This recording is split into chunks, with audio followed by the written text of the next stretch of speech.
And welcome to the Floyd County Police Department. My name is Chris Fincher. I am the Police Department's Public Information Officer, also Community Outreach.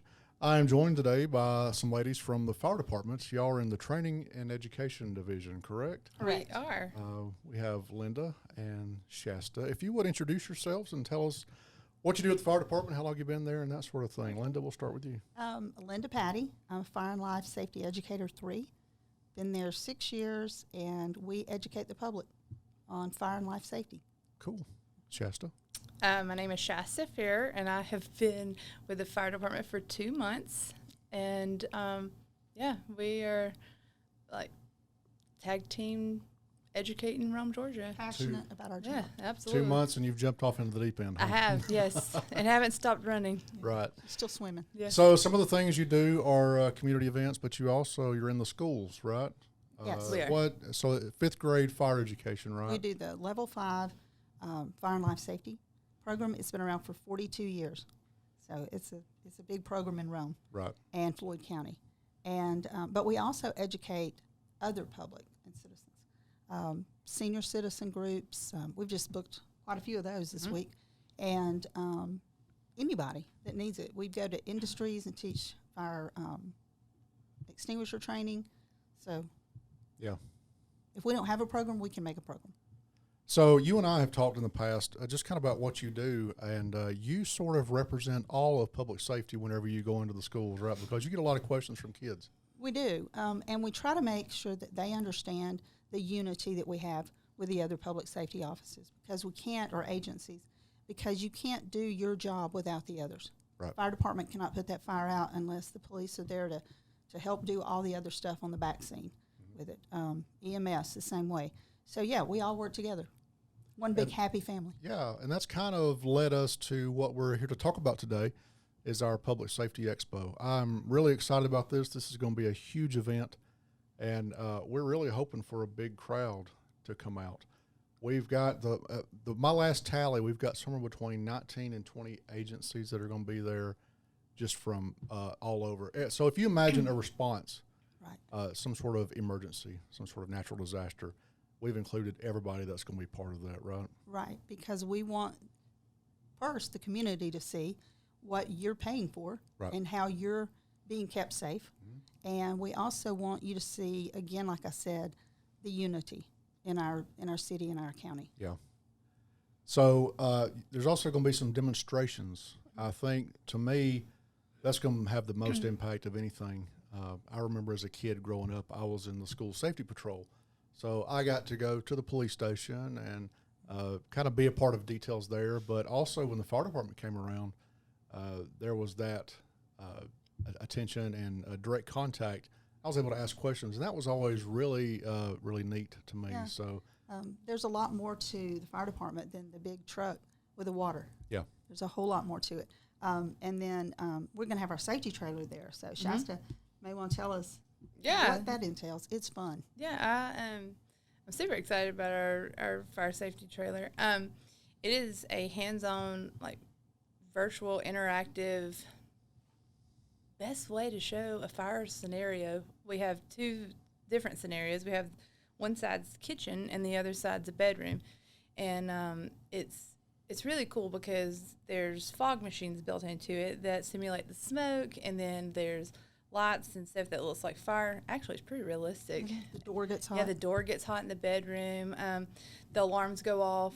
They're real smoke alarms. And so it's the closest way to kind of prepare someone for a fire without being in a fire. And home escape. Yes, yeah, and how to escape.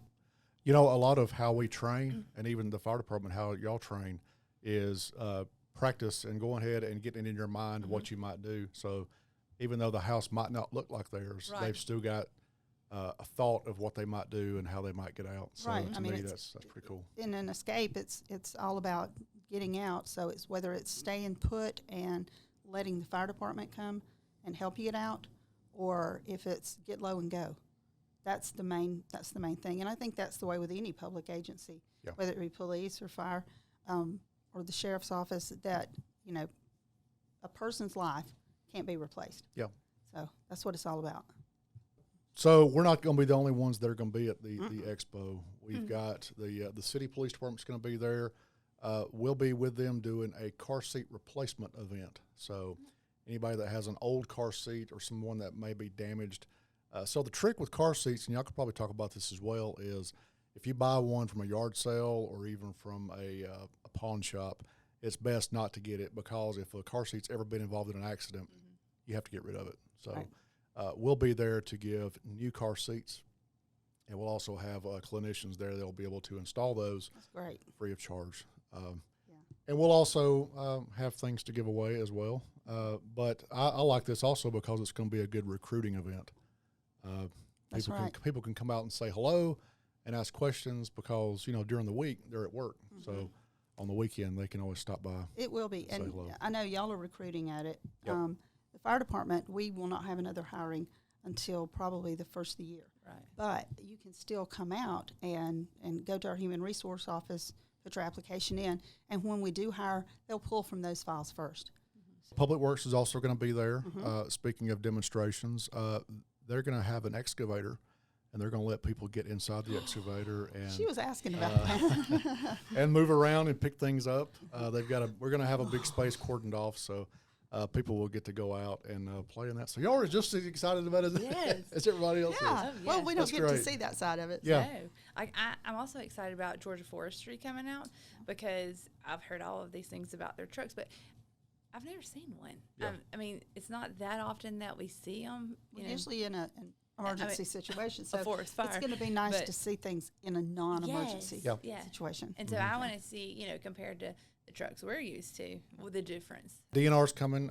They've got equipment that they carry, but also I've spoken with their Fish and Wildlife. They're planning to bring an exhibit with live animals to let people go and fish around and do stuff. No pun intended. We're hoping that works out and that can be something, because I think this is really going to be a day of fun that people can enjoy, but also people to learn and ask questions, like you said. So we're also going to be selling hot dogs and hamburgers. Yes. The Exchange Club has been gracious enough. Thank you to the Exchange Club. They're going to be out there cooking hamburgers and hot dogs and selling those.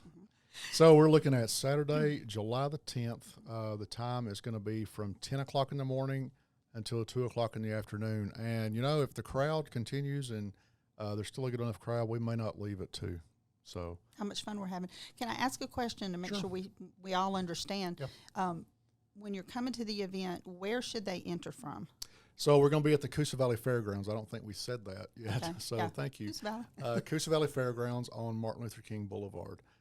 We're going to be entering from Church Street, which is not the main entrance to the fairgrounds, but it'll be the Palladium entrance in that area over there. So if you come to the fair, it's the area you leave by. Yes. Okay. Yep. Thank you. Yep. I'm that person that has to have those I got you. landmarks. Yeah. Yeah. So that's where we're going to be. That's where traffic's going to be entering and exiting from. We're also going to have a helicopter there. Erlanger is bringing out their helicopter Life Force, right? Yep. I spoke with them today. So here's the other thing about emergency services. Sometimes we can't dedicate to stay in one spot very long, Right. because things happen. And this is going to be the same with the helicopter. So if he's late, he'll be late. But that'll be a good entrance for everybody. He'll steal the show. He has to leave, So we're looking forward to it. Saturday, July the 10th from 10 o'clock until 2 o'clock. So thank y'all for coming out today. It's been Thanks nice. for asking us. It's been nice working with y'all. So I have to give y'all a lot of credit for this. I've been in and out of the office and in school, so y'all have done a tremendous amount of work. So publicly, I wanted to thank y'all for we that. kind of consider ourselves like fire nerds because we love doing all this stuff and all these events. So And we love it. We love our community, and this is something that we have also wanted to be doing. So, it just came together perfect. At the last minute too, right? That's okay. It's going to be perfect. Yeah. So we're pumping out information. Everybody join us Saturday, July the 10th from 10 o'clock until 2 o'clock. If you have any questions about the expo, feel free to call any one of our agencies. Somebody there can answer that. So I'm Chris. Thank you, Rome Fire Department, for joining us today. And we look forward to seeing everybody on July the 10th. So thank you all very much. Have a safe weekend.